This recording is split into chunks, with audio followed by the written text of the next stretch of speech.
대전, 세종, 충남 현안과 이슈를 진단하는 5시엔 대세남.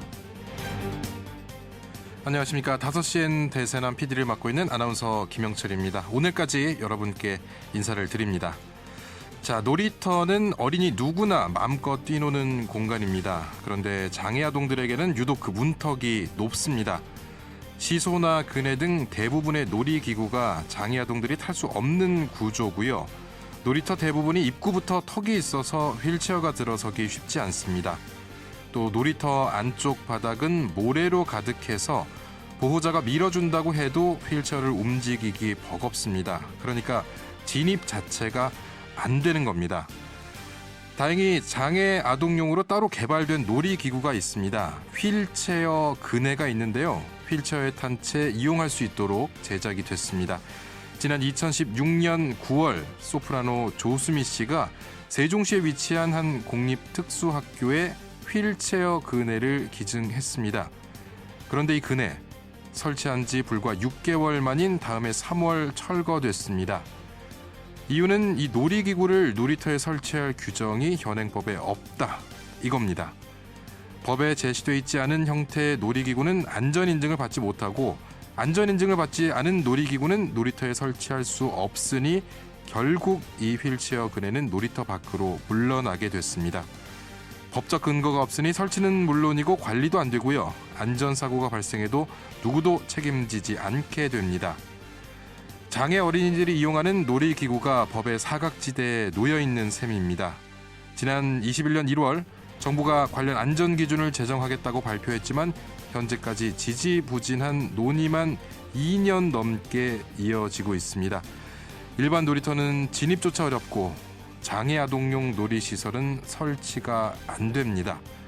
그렇다면 우리 아이들은 어디에서 놀 수 있을까요? 이들의 놀이공간은 따로 마련되어 있는 걸까요? 안타깝게도 장애아동과 비장애아동이 모두 놀 수 있는 통합 놀이터가 지역에는 단 한 곳도 없습니다. 세종과 충남에도 각각 한 곳이 전부고 대전에는 그마저도 없습니다. 법이 없어서 놀이기구를 놀이터에 설치할 수 없고 장애아동이 놀 수 있는 놀이터는 그 수가 현저히 부족한 현실. 정치권과 행정이 나서고 지역사회가 관심을 갖는다면 얼마든지 해결할 수 있는 문제이기 때문에 아이들에게 그저 미안하고 부끄러울 따름입니다. 오늘은 어린이날입니다. 휠체어를 타는 장애아동의 놀 권리도 보장받아야 합니다. 모든 아이들이 장애 여부와 관계없이 또 차별 없이 건강하고 즐겁게 함께 어울리는 시간이 되길 바랍니다. 오늘 방송은 사전 제작된 녹음 방송임을 말씀드립니다. 청취자 여러분께 양해 말씀드리면서 5월 5일 금요일 5시엔 대세남 시작합니다.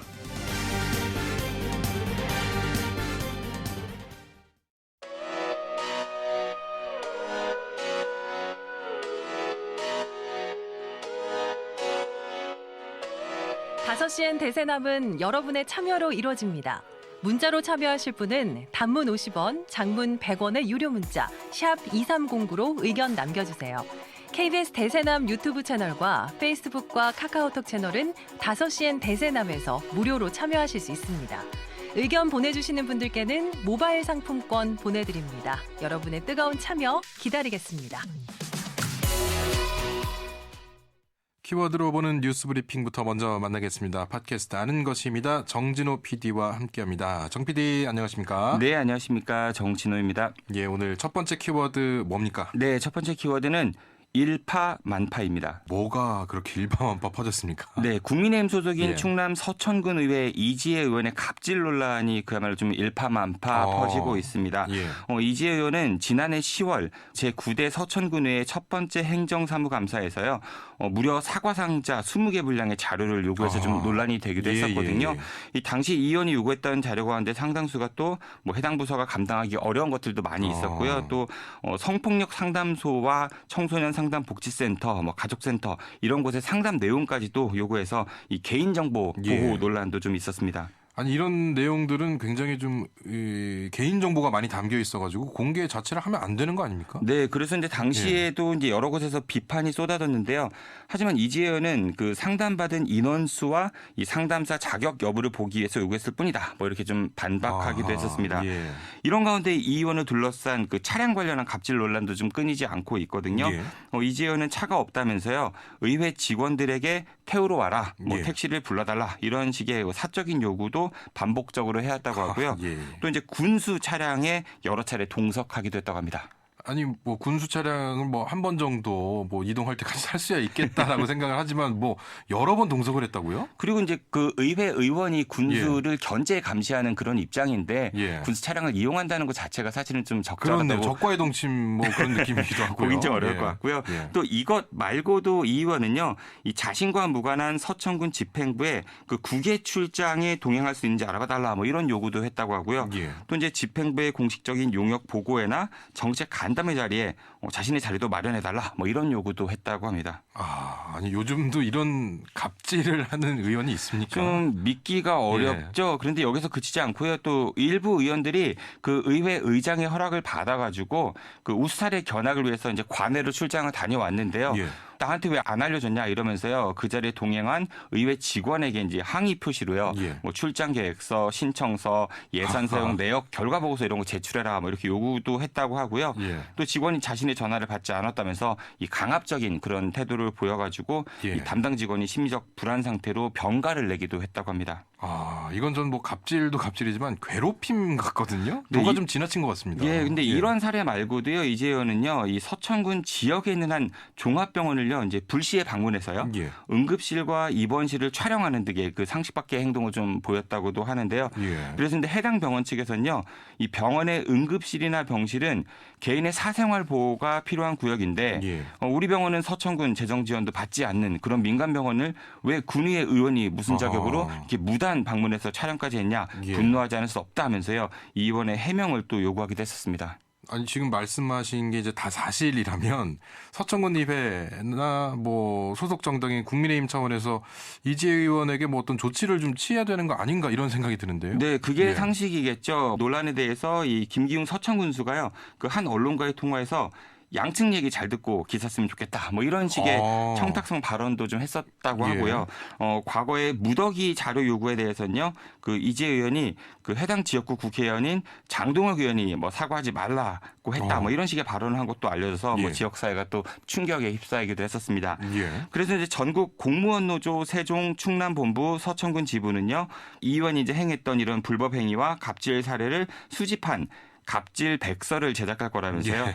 그 의회 차원에서의 사과와 함께 이 갑질 행위 근절과 피해자 보호에 관한 조례 제정 등 재발 방지 대책을 마련해라 이런 성명을 내기도 했습니다. 예, 이게 얼마나 쓸 게 많으면 백서까지 제작하겠다고 하겠습니까? 근데 이지혜 의원은 어떤 뭐 대응이나 뭐 변명이나 이런 걸 하고 있습니까? 뭐 당초에 별다른 이야기가 없다가 얼마 전에 그 서천군 그 홈페이지에요. 운전면허가 있긴 한데 그 교통사고 후유증으로 운전이 미숙해서 그런 거라면서요. 예. 군민과 공직자, 국민의힘 당원들에게 죄송스럽고 남은 임기 동안 최선을 다하겠다. 뭐 이런 내용의 글을 남겼다고 합니다. 예. 이 논란이 좀 일파만파 커지니까 서천군의회는요, 이지혜 의원을 그 윤리특별위원회 회부에서 징계 절차를 밟기로 했는데요. 이 도시재생 코디네이터로 활동하면서 서천의 현안을 느꼈고 서천군 행정의 조정자로서 화합을 위해 선거에 출마했다는 이지혜 서천군의 의원. 예. 이게 과연 자신의 포부에 부합한 행동들이었는지 스스로 한번 잘 돌아보면 좋겠습니다. 예. 화합이라는 단어의 뜻이 어떤 것인지 한번 사전을 좀 찾아봐야겠습니다. 자, 두 번째 키워드 알아볼까요? 네, 두 번째 키워드는 쇼핑하고 밥 먹고 떠나는 도시. 정해봤습니다. 어느 곳입니까, 이 도시가? 네, 대전세종연구원이 지난해 4월부터 12월까지요. 대전 지역 주요 관광지 14곳에서 이 1,500명을 대상으로 여행 활동에 대한 만족도를 조사한 결과를 발표했는데요. 예. 지난해 대전 방문객의 88.6%는 대전 인근인 세종시와 충남북에서 왔고요. 예. 또 이제 99.2%가 하루 일정으로 대전을 찾았다고 합니다. 대부분이 그럼 대전 인근에서 오셨고 하루 만에 당일치기로 가셨다. 이런 뜻이네요. 네, 맞습니다. 예. 그리고 이제 대전에서 1인당 평균 19만 5,769원을 썼다고 하는데요. 예. 이는 지난 2020년 25만 1,502원보다 이제 22%가량 줄어든 그런 수치입니다. 예. 그리고 대전에 쓴 돈의 34.2%는 쇼핑에 지출했다고 하고요. 예. 이 쇼핑 비중은 지난 2020년에 비해서 2배 가까이 늘어났으니까 이 대전에서 숙박하는 체류형 그런 관광보다는 예. 대전에서 쇼핑하고 밥 먹고 가는 분들이 대부분이었던 것 같습니다. 그럼 이제 체류형 관광 콘텐츠나 뭐 이런 게 좀 필요할 것 같은데요? 네, 맞습니다. 그런데 또 이번 조사에서요, 이 예. 방문객들이요, 대전의 안전과 물가, 청결, 그리고 친절도가 예전에 비해 못하다, 뭐 이런 식으로 또 응답을 했다고 하거든요. 예, 예. 특히 이제 안전과 물가, 청결 부분은 5점 만점에 3.68점을 받아서 그 13개 항목 가운데 가장 낮았다고 하고요. 예. 참고로 지난 2020년 조사에서는 지금 말씀드렸던 항목들이 예. 3, 4, 5위를 차지해서요. 조사 항목 가운데 비교적 높은 순위를 차지했었다고 합니다. 예. 그리고 2020년에 3.95점을 받아서 1위를 차지했었던 주민 친절도는요. 예. 3.70으로 그 8위 상당히 나빠졌죠. 많이 떨어졌네요. 네, 그리고 예. 3.94점을 받아서 2위를 기록했던 관광 종사자의 친절도도요. 예. 3.71점으로 낮아져서 7위를 기록했다고 합니다. 근데 뭐 이 순위라는 게 어쨌든 상대적인 거니까 낮아진 항목이 있으면 좀 올라간 항목도 있지 않겠습니까? 네, 2020년에 3.70으로 이제 7위했던 그 음식과 식당 이게 예. 이제 지난해에는 3.99점으로 가장 높은 순위를 차지했다고 하고요. 또 그밖에 볼거리와 즐길거리가 10위에서 2위로 높아졌고요. 예. 또 이제 관광 안내 서비스가 11위에서 3위로 높아졌다고 합니다. 쇼핑 분야 앞에서 말씀드렸죠. 예. 13위에서 4위로 높아졌다고 합니다. 그럼 전체적인 평가로는 어떻습니까? 2020년에 평균 점수가 3.72점이었는데요. 예. 지난해 3.76점이니까 소폭 상승하긴 했는데요. 예. 이번 조사를 담당했던 대전세종연구원 관계자는요. 대전이 일단은 뭐 음식이나 쇼핑 분야 이게 비교적 좀 이제 높은 예. 순위니까 강점 있다고 볼 수 있고 그러니까 단순히 음식이나 식당을 알려주는 데 그치지 말고 예. 음식 간의 뭐 결합 상품이라든지 아니면은 음식을 활용한 테마 여행 상품 이런 것들을 개발하면 좋겠고 예. 또 이제 상대적으로 적은 그 1, 20대 여성 쇼핑 고객을 겨냥한 그런 감성 마케팅도 필요하다. 뭐 이런 제언을 하기도 했습니다. 예. 이런 조사 결과 잘 참고해서요. 대전시가 방문객들을 위한 다양한 콘텐츠 개발에 좀 힘쓰면 좋겠습니다. 예. 키워드 보는 뉴스 브리핑 팟캐스트 아는 것입니다. 정진호 PD였습니다. 고맙습니다. 고맙습니다.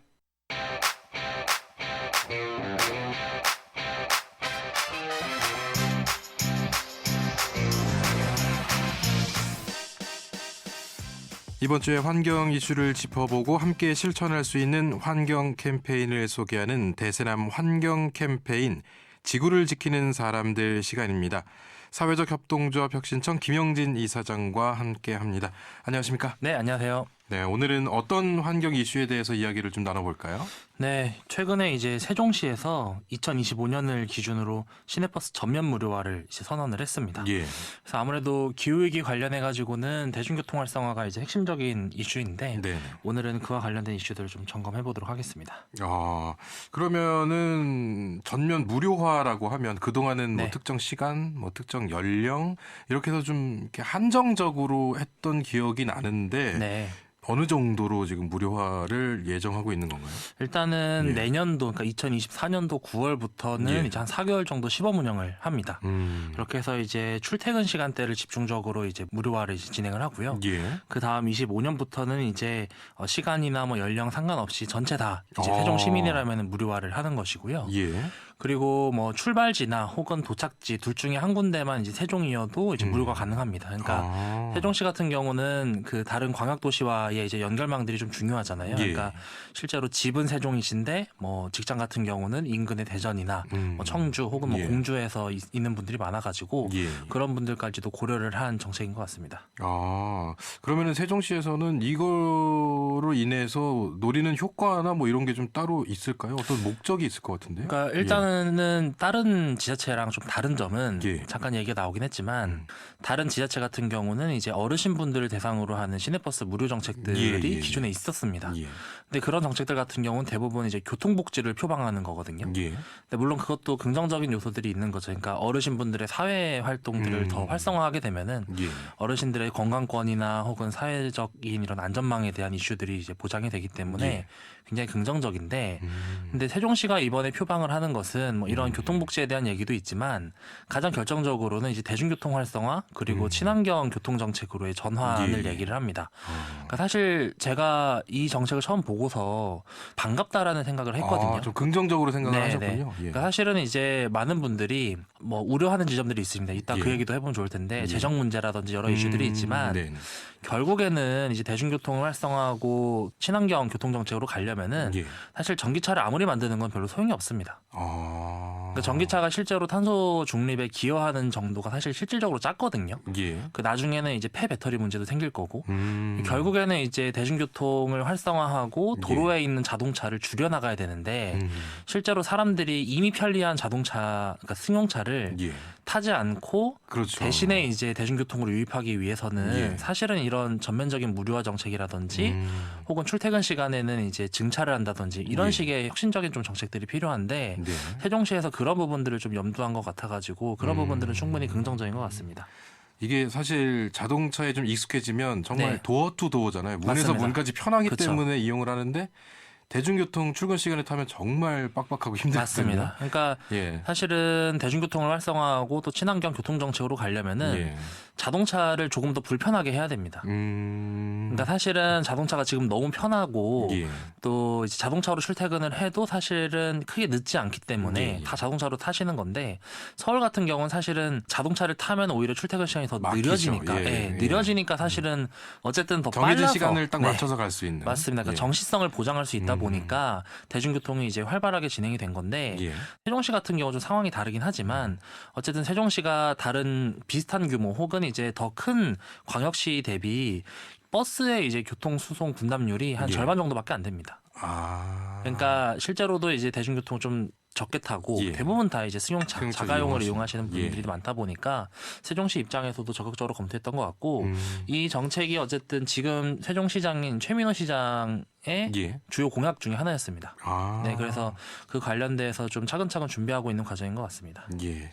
그러면은 무료라는 건 어쨌든 누군가는 돈을 써야 되는 거 그렇죠, 아니겠습니까? 맞습니다. 이 예산 같은 경우는 충당이 좀 가능한 수준인가요? 그러니까 일단 세종시에서 분석하기로는 연간 한 250억, 아, 253억 예, 정도를 예. 얘기를 하는데요. 예. 근데 이게 이제 지금 대중교통에 들어가는 비용보다 그 정도 비용이 더 필요하다라는 내용인 거고요. 아, 원래 이제 예. 대중교통 대부분 이제 적자이다 보니까 그렇죠. 보전을 좀 네, 해주죠. 보전을 예. 하고 있습니다. 그래서 뭐 실질적인 이제 버스 관련 비용들로는 800억 정도가 들어갈 거다. 800억이요. 네, 연간입니다. 근데 대부분의 이제 지자체들이 광역시 같은 경우는 그 전체 예산의 한 4% 정도대를 대중교통 비용으로 이미 투입을 하고 있습니다. 예. 그래서 세종시 같은 경우도 전면 무료화를 하더라도 다른 광역 지자체들 대비 전체 예산에서 사용하는 비율들은 거의 비슷하다. 예. 이런 얘기들을 좀 하고 있어가지고 그런 부분에서는 좀 방어 논리들을 좀 만들고 있는 것 같고요. 예. 그리고 이제 그 정책 관련해서는 대중교통 전면 무료화를 하게 되면은 어쨌든 자동차를 덜 사용하고 예. 또 실제로 친환경적인 효과들이 발생하고 또 사실 대중교통이 활성화되면은 사람들이 걷게 되면서 발생하는 편익들이 있습니다. 그러니까 예를 들어서 걷게 되면 조금 더 소비를 하게 된다든지 예. 혹은 관련해서 이제 네트워크가 생긴다든지 뭐 이런 여러 편익들이 있는데 그런 편익들을 그 계산을 했었을 때 현재 세종시 입장에서는 전체적으로 들어가는 비용이 한 1이라고 하면은 예. 세종시가 실제로 얻게 되는 편익은 1.6 정도가 된다. 아. 근데 물론 이게 예. 뭐 여러 사회적인 요소들, 환경적인 요소들까지 다 따진 거기 때문에 경제적으로 1대 1.6이 나온다라고 볼 수는 없겠지만 어쨌든 얻는 네. 것이 더 많을 맞습니다. 것으로 예상이 된다. 네, 일단은 예. 부가적인 효과로는 얻는 것이 더 많을 것이다라고 세종시는 분석하고 있습니다. 예. 이게 아까 그 말씀해 주신 것 중에 대중교통의 분담률이 세종시가 좀 낮다 이렇게 네. 말씀해 주셨는데 그럼 어느 정도 수준까지 목표로 삼고 있는 겁니까? 전국 광역지자체 같은 경우는 버스가 이제 보통 15% 정도를 분담을 합니다. 예. 근데 이제 세종시 같은 경우는 지금 7.9%거든요. 7.9요. 반 정도 네, 되네요. 맞습니다. 예. 그러니까 사실은 그 다른 지자체 대비 거의 비슷하게 끌어올려야 되는 거죠. 예. 근데 이게 세종시가 자동차 그 분담 비율이 높은 이유 중에 하나가 예. 세종시 내부를 가시면 아시겠지만 이 노선이 별로 없습니다, 사실. 아. 그리고 배차 간격도 너무 길고요. 예. 그리고 이제 광역과 광역 단위로 이동하는 BRT 버스라든지 이런 부분들도 사실은 이제 조금 더 버스를 늘려야 되는 이슈들이 있어가지고 예. 이게 이제 실제로 가능하려면은 그 노선도 좀 늘려야 되고 배차 간격도 사실은 이제 버스와 버스 간의 간격이 한 15분 이내로는 들어와야 되거든요. 근데 세종 시민분들 같은 경우는 그게 너무 길다 보니까 사실은 안 타게 된다 이런 얘기를 하셔가지고 일단은 이제 세종시 같은 경우는 노선은 일단 확대하겠다는 얘기입니다.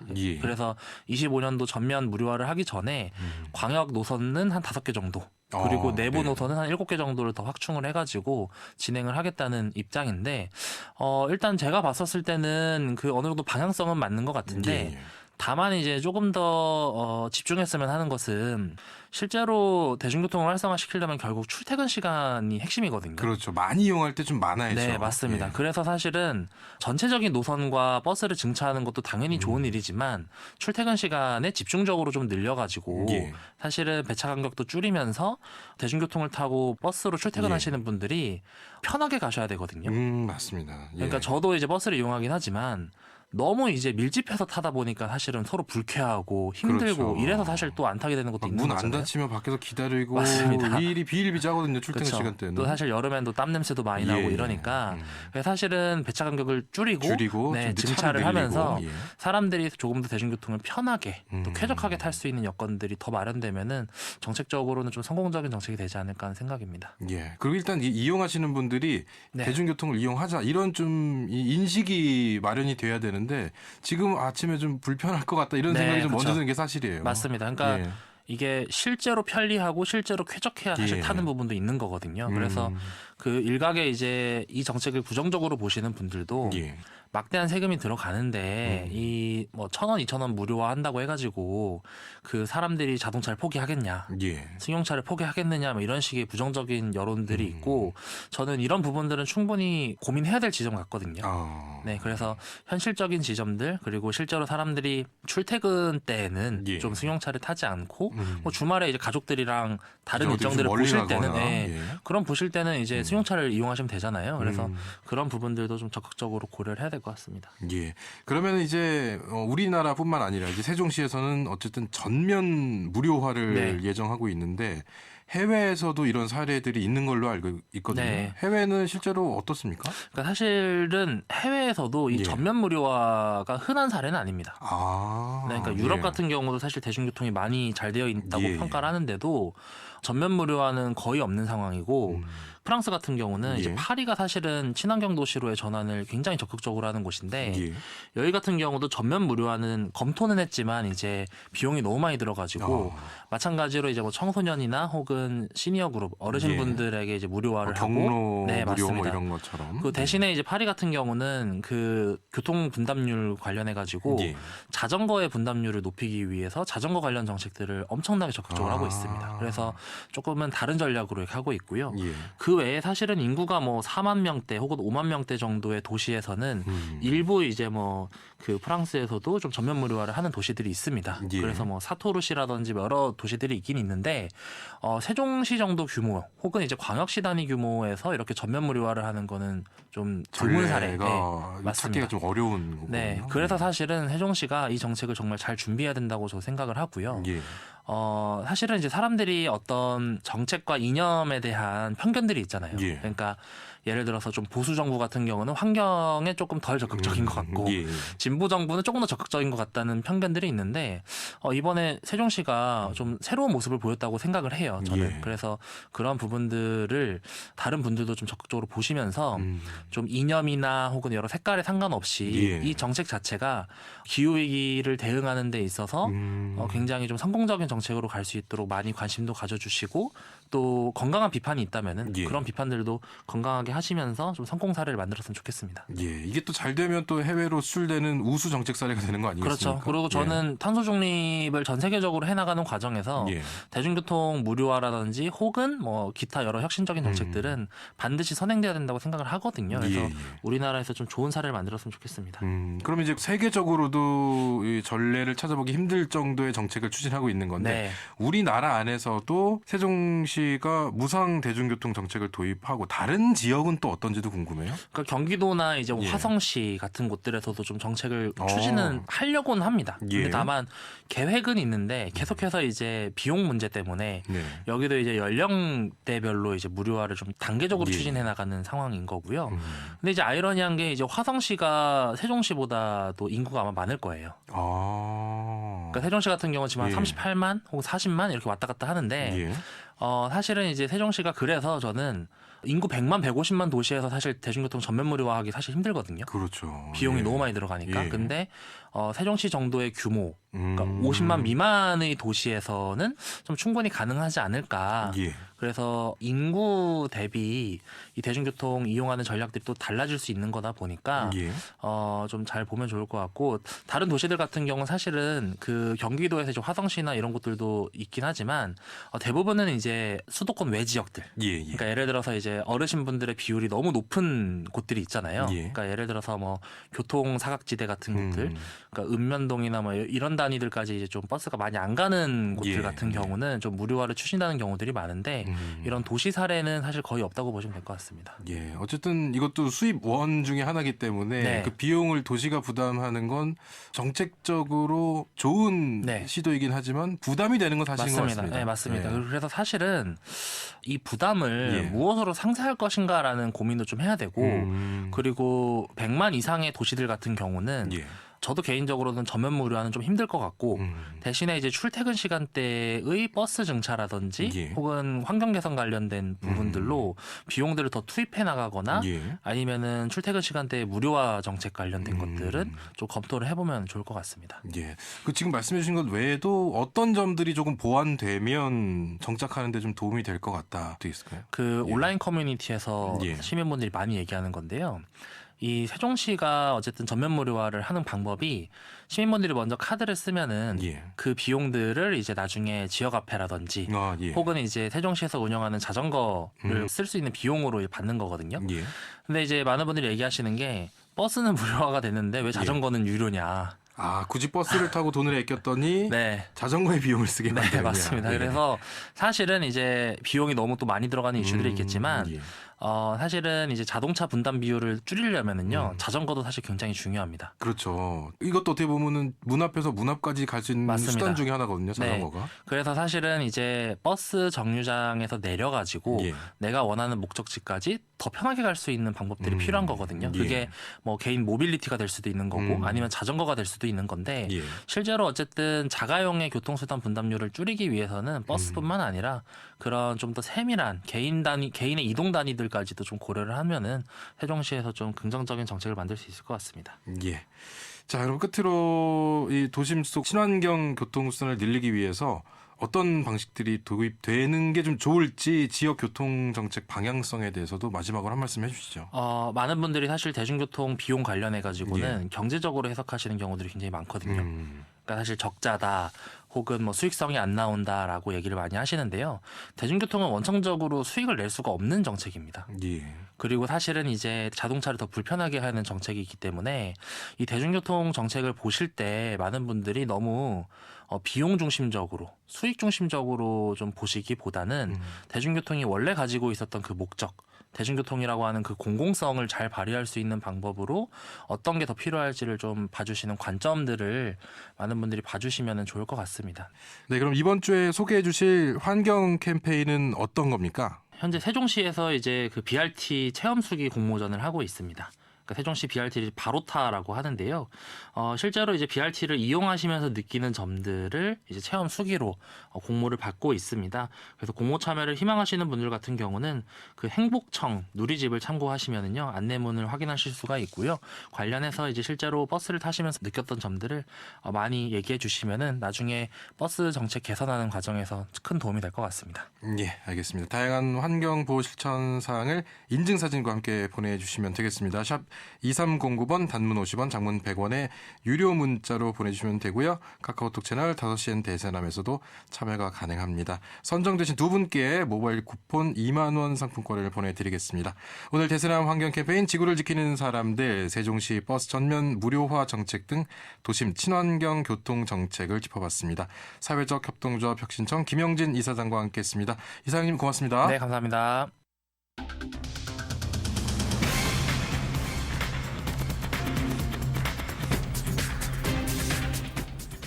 5시엔 지역의 이슈와 현안을 진단합니다.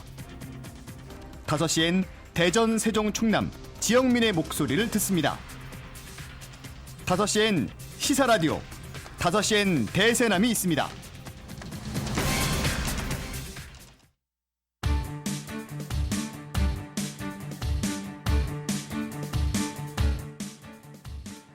지역 이슈와 사회 현상을 시민의 눈으로 보는 시민르보 김선재 시민 활동가와 함께합니다. 어서 오십시오. 네, 안녕하세요. 오늘은 어떤 현장 다녀오셨습니까? 네, 오늘은 101번째 어린이날입니다. 1922년 5월 1일 천도교 소년회가 창립 1주년을 기념하여 어린이의 날을 만든 것이 역사적 기원인데요. 예. 네, 이전까지 아이들, 애들로 불리던 나이 어린 사람들을 이제 하나의 인격체로 존중하는 의미를 담아 높여 부르게 된 말이 어린이입니다. 1923년 발표된 어린이 선언에는 어린이가 어른에게 드리는 글이 있습니다. 예, 선재 씨가 어떤 내용이 담겨 있는지 잠깐 읽어 주시겠어요? 네. 어린이를 내려다보지 마시고 쳐다보아 주시오.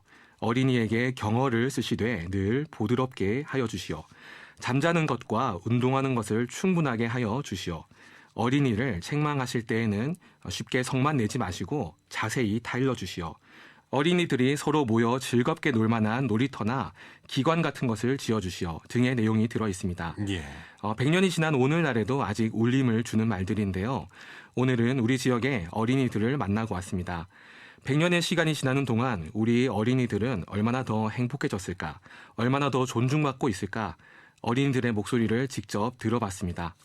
먼저 나가본 곳은 대전 서구에 위치한 호수초등학교입니다.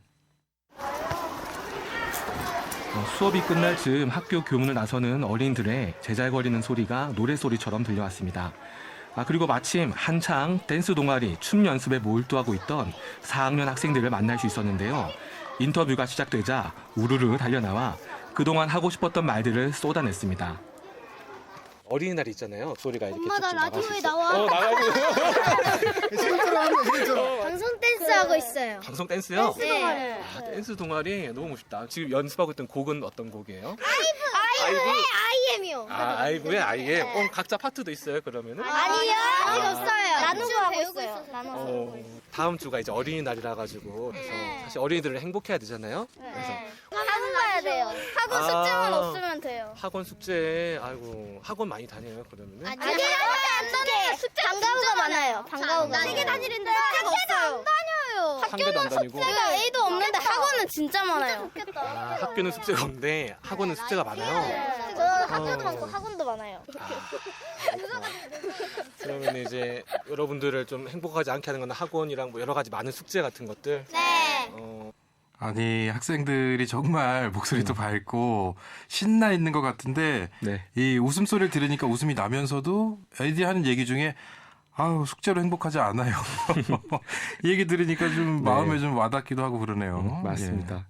네, 어린이들을 행복하게 만드는 일은 생각보다 단순했는데요. 좋아하는 아이돌 가수의 노래를 듣고 포토카드를 모으는 일, 친구와 맛있는 음식을 먹고 코인 노래방에 가거나 즉석 사진을 찍는 일, 그리고 가족과 함께 있을 때 행복하다고 얘기합니다. 어떤 게 여러분들 행복하게 해요? 마라탕이랑요, 친구들이랑요, 그리고 노는 거랑요, 그리고 꽃 구경 가는 거랑요, 그리고는 없는 것 같아요. 저는 앨범이랑요, 뉴진스랑요, 최애나랑요, 친구들이랑 코인 노래방 가서 마라탕을 먹는 걸 좋아합니다. 그냥 가족이랑 있을 때 행복해요. 예, 아니 근데 정말 어떻게 보면 사소한 것들인데 행복을 느끼고 있습니다. 근데 어린이날인 오늘 과연 어린이들은 가장 하고 싶은 게 뭐라고 했을지도 좀 궁금하거든요. 그래서 이번에는 제가 호수초등학교 1학년 학생들을 만나봤는데요. 1학년 어린이들은 학교 생활이 어떤지 그리고 어린이날에 가장 하고 싶은 일은 무엇인지 들어봤습니다. 학교 다니는 거 재밌어요? 네, 어떤 게 제일 재밌어요? 만들기. 만들기? 뭐 만들었는데요, 오늘? 과자집에 편지 넣어서 만드는 거요. 그다음 사탕도 넣어주셨어요. 과자 집을 만들어서 사탕도 넣고. 너무 재밌겠다. 먹을 수 있어요, 그럼 과자집을? 아니요. 못 먹어요? 종이요. 종이에요? 그 사탕은 진짜예요. 사탕은 진짜고? 혹시 어린이날 되면은 되게 어린이들을 위한 날인데 그날 뭐 어떤 게 있으면 좋을 것 같아요? 놀이공원 가서 놀고 수영장 가서 놀고 싶어요. 놀러 가는 거요. 놀러 가는 거. 놀러 가고 싶은 데 있어요? 수영장이요. 수영장. 친구랑 노는 게 재밌어요. 친구랑 노는 게 그냥 가족들이랑 행복하게 있고 싶어요. 가족들이랑 행복하게. 가족이랑 있는 거요. 가족들이랑 있으면 왜 행복해요, 그러면은? 같이 있어가지고요. 예, 아니 아까 다른 어린이들도 그렇지만 행복이라는 게 참 멀리 있는 게 아니구나 이런 생각이 듭니다. 네, 맞습니다. 가족들이랑 캠핑, 놀이공원, 수영장을 가고 싶다는 얘기를 가장 많이 했고요. 그저 친구와 노는 게 제일 좋다는 이야기를 했습니다. 예. 그런데 들으셨듯이 뭐니 해도 가장 행복하다고 한 목소리로 이야기하는 것은 바로 가족들과 함께하는 것입니다. 예. 가족들과 함께 있으며 사랑을 받을 때 가장 행복하다고 얘기하는 모습에 저 역시 감동받았고요. 어린이들의 예쁜 마음에 괜히 미소도 지어졌습니다. 예, 그런데 이제 안타깝게도 어린이들은 가족과 함께 있는 걸 아주 행복해 하는데 우리나라 연간 근로 시간이 여전히 전 세계에서 가장 높은 축에 속해 있습니다. 그렇습니다. OECD 국가들의 평균 시간이 1716시간인데요. 우리나라는 2021년 기준 1915시간에 달하고 있죠. 38개 나라 중에 5위를 차지하고 있고요. 독일에 비해서는 566시간이 더 많습니다. 부모들이 이렇게 오래 일하다 보니 어린이들이 그토록 바라는 가족과 함께 있는 시간은커녕 당장 어린이들의 돌봄이 시급한 문제가 되고 맙니다. 예, 이 초등학생 돌봄 시간을 확대하고 맞춤형 교육을 제공하는 늘봄학교 이제 시행된 지가 2달 정도 지났는데요. 선재 씨가 찾아간 호수초등학교 돌봄은 어떻게 진행되고 있던가요? 네, 호수초등학교에서는 여러 가지 돌봄 프로그램이 진행 중인데요. 부모님이 맞벌이를 하는 가정을 위한 초등 돌봄 교실이 있고 방과 후 학교 프로그램에 참여하는 방과 후 학교 연계형 돌봄 교실도 있습니다. 돌봄 교실에 참여하지 않은 학생들을 위한 새봄 교실이 따로 있고요. 예. 또 아침 7시부터 9시까지의 아침 돌봄과 오후 5시부터 8시 사이에 저녁 돌봄이 시행 중입니다. 자세한 내용을 대전 호수초등학교 김옥세 교장 선생님께 들어봤습니다. 호수초등학교는 독서 프로그램을 또 운영하고 있거든요. 예, 14명이 지금 연계형에서 하고 있고 방과후가 고정적인 건 아닌데 27개 프로그램의 연인원들이 934명 현재 진행되고 있습니다. 그리고 1학년, 2학년들 특색있게 운영하는 세분교실은 64명. 그래서 4개 반이 운영이 되고 있고 1학년 어린이들이 주로 가 있습니다. 그래서 정말 다양한 돌봄 과정도 있고 교실도 있는데 주로 학생들이 그럼 어떤 걸 이 시간에 하게 되나요? 주로 이제 활동 중심으로 이루어지고 있고 뭐 놀이체육도 있고 그 안에 바이올린도 있고 굉장히 다양해요. 애들이 이제 이거 말고도 자율 동아리가 또 한 10개 정도 운영이 됐었어요. 동아리가 있어요? 예, 아이들 스스로 동아리를 만들어서 아이들 스스로 해나가고 학교에서는 예산 지원하고 바깥에서 돌봐주는 형식으로 축구도 하고 모여서 뭐 여러 가지 활동들 미술 활동도 하고 뭐 독서 활동도 하고 연구 활동도 하고 네, 특히 이 학교는 인근의 아파트 단지와 교류하면서 아파트 단지 안에서 돌봄 교실 2개 반을 운영하고 있는데요. 주민들로 이루어진 15명의 자원봉사자와 함께 지역과 학교가 함께 어린이들을 돌보고 있습니다. 매달 협의를 통해서 돌봄의 질을 높이기 위한 노력도 하는 중입니다. 예, 그렇군요. 저희들이 지역 사이에서 많이 개방을 해주셔서 아파트에 2개 돌봄 교실이 가 있어요, 그쪽으로. 그러니까 학교에 모든 게 있는 6개 중에서 있던 것들이 4개는 학교에서 운영을 하고 그 다음에 2개는 아파트 안에서 운영이 되는 학교고 방과후 학교가 또 7개 원래 과정이 아파트에서 운영이 됩니다. 또 아파트는 15명 봉사자가 또 있어요. 그래서 자기 자식처럼 그 독자전 프로를 운영하는 그런 학교고 그래서 학교는 한 반에 22명이 들어가는데 4반이 운영이 되기 때문에 88명이 다 꽉 차 있고 그다음에 지역들 보면 57명이 지금 아파트에서 맡아서 운영해 주십니다. 그리고 매 달마다 그분들과 같이 협의도 하고 해서 돌봄의 질을 좀 올리려고 노력하는 학교고. 예, 아니 호수초등학교 같은 경우는 지역과 함께 돌봄을 운영하고 있다고 하니까 학부모들 입장에서는 조금 믿음도 가고 반길 것 같기도 하고요. 근데 늘봄학교 시범 운영 이전부터 좀 정책적인 부분에서 개선이 필요하다 이런 목소리는 꾸준히 제기가 됐었죠. 네, 그렇습니다. 교원들의 업무 부담, 처우 개선, 그리고 늘봄학교 프로그램 질 등을 둘러싼 갈등은 여전히 남아 있습니다. 그래서 전국 교육공무직본부 대전지부는 실제 늘봄학교 시범 현장을 순회하며 모니터링을 진행하고 있는데요. 예. 현장 곳곳에서 개선해야 할 지점들이 많이 발견되고 있다고 합니다. 현재 대전의 아침 일시 돌봄은 수요가 적고 그래서 신청한 학생이 적은데요. 대부분 제대로 운영되고 있지 않다고 합니다. 전국 교육공무직본부 대전지부 이경래 조직국장의 이야기로 들어보시죠. 그래서 어떤 학교는 저녁 일시 돌봄 인력을 채용해놓고 아이들이 없으니까 출근해서 그냥 앉아있다가 가는 경우도 많았고요. 그러니까 이에 대해 교육청이 내놓은 대책이라는 것이 저녁 돌봄 후에 채용된 인력을 놀게 하지 말고 기존 오후 돌봄 교실을 지원하도록 하라면서 청소 및 재활용품 정리 등을 하게 하라는 식으로 말도 안 되는 지침을 내렸다고 합니다. 학교 현장은 실제 수요도 없는데 교육청이 제대로 안내하지 않고 임시방편인 지침들만 내리며 강행을 요구하니 어쩔 수 없이 하는데 뭘 어떻게 해야 하는지 몰라서 우왕좌왕하며 대단히 혼란스러운 분위기입니다. 예. 네, 일단 정책 시행이 너무 우격다짐식이라는 것인데요. 제대로 된 수요 조사나 준비가 부족했다는 지적입니다. 그런데 또 반대로 일이 너무 많이 몰리는 곳도 있는데요. 기존의 학교 현장에서 일하던 돌봄 전담사 분들의 경우에는 기존 오후 돌봄에 추가로 일시 돌봄 관련해서 수요 조사, 예산, 급식 간식 업무 등 여러 행정 업무가 가중되는 상황입니다. 부모가 아이들을 돌볼 수 없는 상황에 대해 국가 차원의 돌봄 제도를 마련할 필요는 당연히 있지만 그 제도가 이렇게 아이들을 아침 7시부터 밤 8시까지 학교에 있도록 하는 방법이어서는 안 됩니다. 대부분 비전문적인 자원봉사자인 경우가 많습니다. 저녁 돌봄을 8시까지 진행할 경우 깜깜한 학교에 자원봉사자와 아이들만 남게 되는 상황이 되기도 할 텐데 이 경우 돌발 상황이 발생한다면 저는 아이들의 안전이 상당히 걱정됩니다. 무엇보다도 아이들을 돌보는 것을 단순하게 누군가가 데리고만 있으면 된다는 무책임한 방식의 접근은 옳지 않습니다. 예, 그러면 우리 아이들이 정말 행복하게 학교 가고 제대로 된 돌봄 교육을 제공하기 위해서는 어떤 점이 보완돼야 될까요? 네, 진정 아이들과 부모를 위한다면 국가가 나서 부모들이 자녀와 함께 할 수 있는 사회 구조를 만들어야 한다고 강조합니다. 아이들을 하루 종일 학교에 가두는 방식을 강요할 것이 아니라 정부와 교육부, 교육청, 학교에서 일하는 노동자 및 노동조합, 그리고 학부모 등이 함께 협의를 통해 정책을 만들고 그에 필요한 적정 인력을 충원하는 방식이 맞다고 생각합니다. 예, 함께 하는 게 마땅한데 많은 경우에 부모와 함께 하지 못하고 학원이 또 돌봄의 역할을 수행하는 경우도 있거든요.